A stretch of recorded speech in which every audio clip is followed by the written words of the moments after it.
Thank you.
That's it.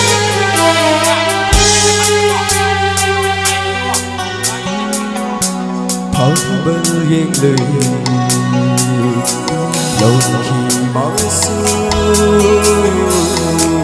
lấy trên lá ta hoa đầu na thở bên yên lì lâu khi mới xưa lấy trên lá ta hoa đầu na đôi bàn đập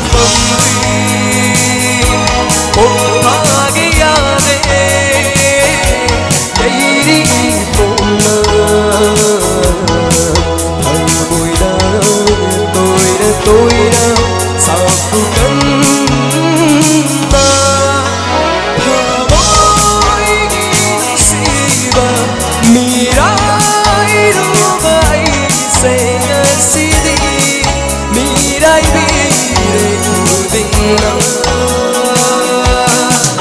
nang ya na bada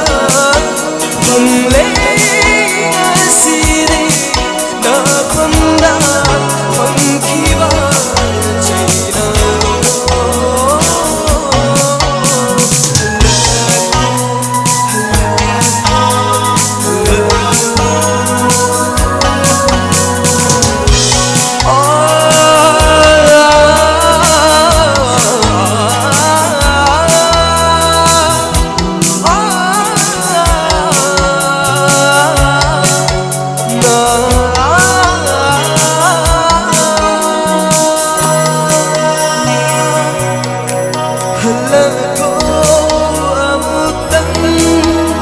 Hãy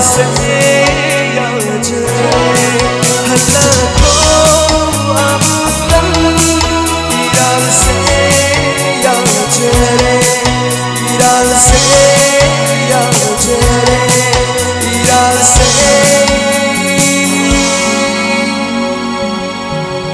Ya chere